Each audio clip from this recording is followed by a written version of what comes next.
Olá, pessoal! Vamos falar de conexões quânticas? Sim, vamos falar hoje de como as conexões quânticas auxiliam na busca da saúde integral. Aqui vamos falar um pouco sobre as bases científicas que embasam a terapia floral.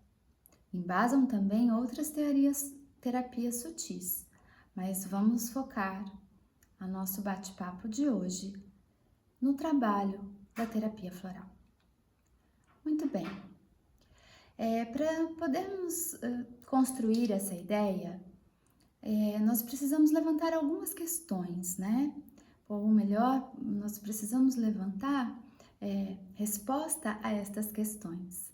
Então, para explicar a base científica e o funcionamento de uma essência floral, nós vamos precisar responder perguntas sobre o que é a ciência, o que são as essências florais, quais são as bases científicas relacionadas ao embasamento do funcionamento dessas essências florais. O que diz a física quântica? O que significa consciência nesse contexto? Então, vamos tentar primeiro responder essa relação de perguntas uma a uma. Eu vou começar falando de uma citação de Julian Barnard. Julian nos diz: é preciso que haja uma mudança na perspectiva a partir da qual concebemos o mundo e o que é a vida. A experiência prática deve modificar a teoria científica. A relação entre pessoas e plantas precisa ser reconsiderada. Nessa primeira citação, nós podemos compreender que para poder conseguir explicar o embasamento científico da terapia floral, nós vamos ter que partir de uma visão, de uma forma da mente de encarar esse processo, né? Um ângulo do qual a gente usa para observar todo esse funcionamento do fenômeno que estamos observando, que é o funcionamento das essências florais e como podemos explicá-lo. Então, como que a gente pode considerar essa relação entre as plantas e as pessoas? Como a gente pode considerar a relação ou a visão da ciência hoje em dia? Vamos começar levantando o significado da palavra ciência, segundo o dicionário, que nos diz, em primeiro lugar, ciência é o conhecimento sistematizado como campo de estudo. 2. Ciência é a observação e classificação dos fatos inerentes a um determinado grupo de fenômenos e a formulação das leis gerais que o regem. Veja bem, interessante, né? Como a gente pode conceber a função da ciência, né, no foco do olhar que queremos dar, que é o fenômeno do funcionamento de uma essência floral. A terceira definição de ciência, segundo o dicionário. O saber adquirido pela leitura e meditação. Interessante, né? Ver a palavra meditação relacionada à definição de ciência. Pois é, está no dicionário. 4. A soma dos conhecimentos práticos que servem a determinado fim. 5. Conjunto de conhecimentos humanos considerados no seu todo, segundo a sua natureza. Olha, então estamos falando de ciência como uma forma racional usada pelo ser humano para se relacionar com a natureza de alguma coisa, buscando compreendê-la, né? E aqui a gente vai precisar do quê? De um conhecimento sistematizado, de uma observação e classificação dos fatos, segundo, né, dentro daquele grupo de fenômeno. Vamos precisar formular leis gerais que regem o funcionamento desse fenômeno. Vamos precisar meditar a respeito desses dados recolhidos. Enfim, ciência, na verdade, É algo que nos ajuda a compreender esse fenômeno da natureza. A natureza existe, a vida existe por si só, e a ciência deve nos ajudar a compreender o funcionamento daquilo que existe ou daquele fenômeno que estamos observando. Sim, segundo a Unesco, na Declaração de Veneza, nós temos a seguinte citação: o conhecimento científico, devido ao seu próprio movimento interno, chegou aos limites em que pode começar o diálogo com outras formas de conhecimento. Nesse sentido, reconhecendo as diferenças fundamentais entre a ciência e a tradição, constatamos não a sua oposição, mas a sua complementariedade. O encontro inesperado e enriquecedor entre a ciência e as diferentes tradições do mundo permite pensar no aparecimento de uma nova visão da humanidade, até mesmo num novo racionalismo que poderia levar a uma nova perspectiva metafísica. Sim, isso está escrito na Declaração de Veneza, nos registros da Unesco, dizendo da necessidade da ciência expandir a sua forma de olhar para tudo isso, né? De conseguir um diálogo com outras formas de conhecimento, baseadas na tradição, naquilo que se conhece como história da humanidade, daquilo que se conhece como produtos tradicionais que funcionam há muito tempo e fazem parte dessa história. Sim. Continuando então, nós vamos para o segundo item, que é entender o que é uma essência floral. Já olhamos um pouco sobre a ciência, como ela deve abordar esse fenômeno do funcionamento de uma essência floral, mas vamos entender o que é essa essência floral, ok? Podemos pensar numa definição para as essências florais como são essências de plantas e ou outros materiais naturais que atuam na região dos fenômenos sutis, uma região quântica não material, não trazendo em si nenhum princípio ativo químico ou bioquímico que possa ser identificado em uma análise laboratorial. Sim, uma essência floral não se caracteriza pelo princípio químico associado a ela, como acontece nos medicamentos alopáticos, né, que são dependentes desse princípio químico, que tem uma ação bioquímica no corpo, né?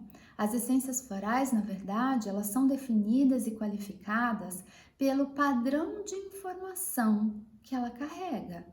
Sim, padrões de informações referentes a campos de consciência da natureza. Campos esses que servem para equilibrar a nossa personalidade e abrir o caminho de conexão com a nossa própria alma. Assim, as essências florais têm um objetivo bastante específico, né, de ajudar nessa comunicação entre a nossa personalidade e a nossa alma, para que aquilo que é o nosso propósito maior, o nosso Dharma, o nosso objetivo de vida, possa ser cumprido, né? Sendo assim, então, vamos levantar como que teorias ou que pesquisas científicas estão relacionadas agora a entender, nessa ótica da ciência, como as essências florais podem funcionar sem possuir um princípio químico, né? Um princípio ativo químico. Então, para explicar como essa base científica, nós vamos levantar algumas teorias, como essa base científica funciona. Nós vamos pensar na teoria do elan vital, de Henry Bergson, na teoria da ordem implicada, de David Bohm. Vamos pensar na teoria da causação descendente, de Amit Goswami, na teoria do campo mórfico, de Sheldrake. Vamos falar sobre o emaranhamento quântico de Niels Bohr. Vamos falar sobre a estrutura trina da realidade de Chalmers. E vamos também falar da teoria do caos e dos sistemas de Pigliottini. Então, estamos lançando mão, num primeiro momento, de várias teorias científicas já bastante elaboradas e conhecidas para construir um entendimento, né, de como a essência floral pode funcionar no nosso organismo, né? E por que elas conseguem ter uma ação bastante específica, mesmo sem ter um princípio químico ativo. E aqui eu vou lançar mão de algumas citações novamente, começando com a situação de Laszlo, que nos diz: nas raízes da realidade não há apenas matéria e energia, mas também um fator mais sutil e igualmente fundamental, um fator que podemos descrever melhor como informação ativa e efetiva. Na verdade, uma informação. Sim, essa palavra informação vai representar para a gente aquilo que está por trás, como se fosse um molde, um modelo, né? Um script do qual a natureza se baseia para a criação de alguma coisa, né? E esse é um fator, como Laszlo nos diz, fundamental na formação da nossa realidade. Sem esse padrão de informação, sem esse modelo, a realidade não se constrói, né? Então, quando a gente começa a pensar assim, é como se a gente pudesse imaginar os ingredientes da vida.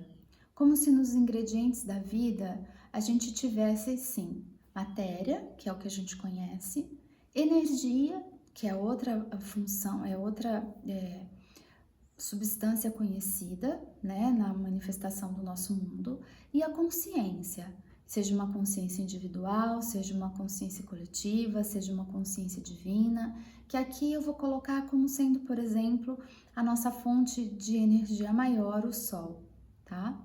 Então, entre a consciência, a energia e a matéria, existe uma inter-relação codependente, formando uma trindade, né? Como tudo que está na vida, no mundo, na realidade, possui uma estrutura trina. É aquilo que nós conhecemos como a estrutura trina da realidade, na qual une a matéria, a energia e a essa consciência, a esse padrão que existe antes, né, da onde vem a fonte de energia, e energia essa que molda a matéria. Na interface desses três aspectos, nós vamos encontrar aquilo que nós estamos chamando aqui de informação, ou seja, a informação do padrão básico para esse modelo, para a criação dessa realidade física, ok? Tá bem, então levantamos a nossa hipótese de trabalho, né? Imaginando que essa estrutura trina de realidade esteja por trás da manifestação de todas as coisas. Então, agora nós vamos ver como as teorias da ciência podem nos embasar a essa nossa hipótese. Então, o que diz a física quântica, por exemplo, né? Vou pegar a citação de 3 cientistas aqui, rapidamente. Niels Bohr, que nos diz: um físico é apenas a forma que um átomo encontrou de olhar para si mesmo. Interessante, né? Como que o átomo achou um espelho, uma forma de se observar? Segundo Niels Bohr, através de um físico. O olhar desse físico foi o olhar pelo qual o átomo foi observado. Uma outra citação dele, ao estudar a mecânica quântica ou a física quântica: qualquer um que não se choque com a mecânica quântica é porque não a entendeu. Sim, porque aquilo que a física quântica nos traz de proposta é realmente desconcertante, né, para um paradigma anterior que trazemos na estrutura da epistemologia da nossa ciência, do nosso pensamento, que é um padrão muito cartesiano, onde as coisas são separadas, onde elas têm uma linearidade. E a física quântica vem justamente através dos seus complexos cálculos nos mostrar que aquilo que nós observávamos dos fenômenos não é bem assim como a gente pensava. Embora a mecânica quântica só consiga fazer cálculos com partículas subatômicas, tudo que nós conhecemos no mundo material é formado de átomos e de partículas subatômicas e, portanto, possui essa mesma natureza, não é? Bom, Joe Dispenza nos diz, na física quântica, o efeito do observador afirma que onde quer que você ponha a atenção, você põe energia. Então, nessa ideia, né, a física quântica nos coloca essa questão da consciência, né, da energia, e aí nessa frase Joe Dispenza deixa muito claro que aonde você coloca a sua atenção, aonde você concentra a sua consciência, você coloca energia. E essa energia é que vai fazer a manifestação no mundo material. Um terceiro cientista é Bruce Lipton, que nos diz: o que a física quântica nos ensina é que tudo o que pensávamos que fosse material não o é. Sim, por detrás daquilo que nós conhecemos como matéria, existe na verdade um grande vazio, né? E um grande acúmulo de energia condensada. Bom, nesse ponto eu pergunto para vocês: vocês querem tomar a pílula vermelha ou a pílula azul? Vocês querem ver realmente o que está por detrás da Matrix? Do que está por detrás da matéria? O que realmente a ciência já conseguiu desvendar a respeito do que forma de tudo isso? Bom, nós vamos começar esse mergulho mais profundo no mundo sutil, adentrando nele pela física quântica. Não pelos seus cálculos difíceis, mas sim pelos conceitos que advêm da observação dos fenômenos quânticos. E para ilustrar um pouquinho esse mundo que nós estamos adentrando, eu vou sugerir que todos possam ver um pouquinho sobre a fenda dupla. A fenda dupla nada mais é do que um experimento realizado na física quântica que mostra um pouquinho o comportamento do átomo segundo o olhar, né? Segundo a intenção daquele que olha, segundo a intenção de observar o que a respeito do comportamento desse átomo e o resultado que isso nos oferece. Vamos lá?